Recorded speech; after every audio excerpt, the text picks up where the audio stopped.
Oke, selamat pagi sahabat Huda Family.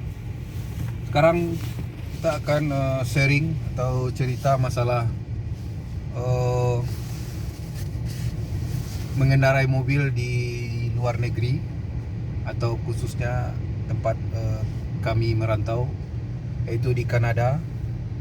Jadi di Kanada ini cara mengendarai mobil, sebelumnya kita harus mempunyai surat izin mengemudi terlebih dahulu ya.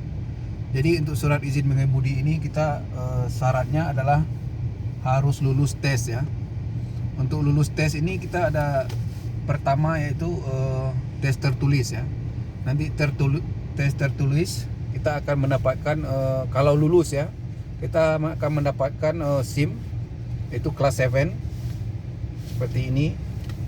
Ya, dia SIM kelas 7, ada angka kelas 7. Oke. Kelas 7 ya. Jadi untuk pertama kalau kita lulus tes tertulis, kita akan dikasih SIM atau license seperti ini kelas 7.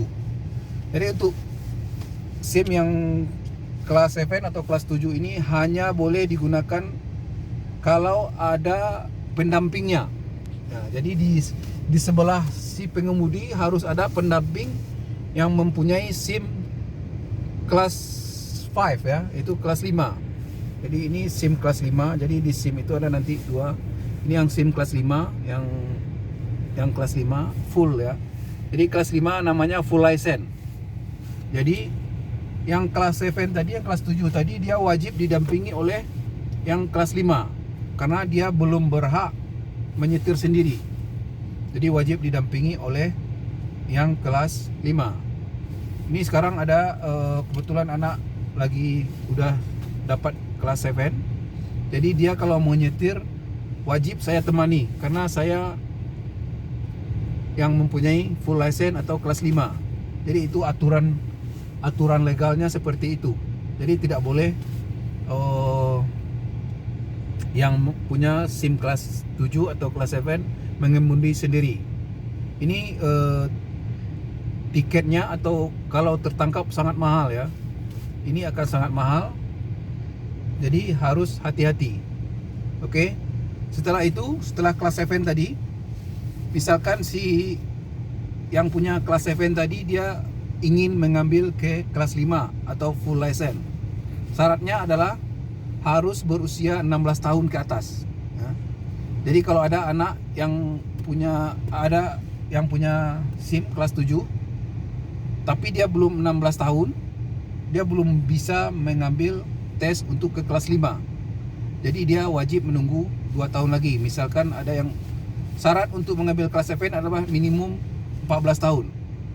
Jadi harus menunggu 2 tahun lagi. Kalau yang sudah dewasa, dia hanya perlu menunggu, tergantung aturan ya. Kalau dia punya SIM di negaranya tersebut, di negaranya sebelumnya, dia bisa langsung untuk test drive. Karena untuk kelas 7 ini dia harus menunggu dulu, kalau saya tidak salah 1 tahun, baru dia boleh test drive untuk full license atau kelas 5. Jadi untuk dapatkan kelas 5 ini harus lulus test drive, yaitu harus lulus tes di jalan umum. Dan juga ini yang mengeluarkan license ini bedanya dengan di negara Indonesia.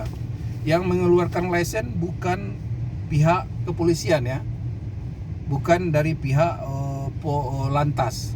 Jadi yang mengeluarkan di sini adalah registry office namanya. Di sana semuanya diurus di sana, masalah kesehatan, masalah SIM, masalah license. Jadi pihak kepolisian tidak tahu menahu tentang proses pembuatan SIM ini. Oke, jadi ada kantor khusus. Kalau di Indonesia itu, kalau saya bandingkan bisa Dukcapil ya. Berarti di sanalah dibikin SIM gitu, bukan di Departemen Perhubungan atau bukan di kantor polisi bikin SIM atau bikin ASKES, bikin dan lain-lainnya. Itu ada kantor khusus yang tidak berhubungan dengan kepolisian, karena kepolisian di sini hanya mengurus masalah keamanan, masalah lalu lintas, tidak mengurus surat menyurat tentang SIM apa-apa. Oke, sekian sekilas tentang pengurusan SIM di sini. Terima kasih. Bye bye.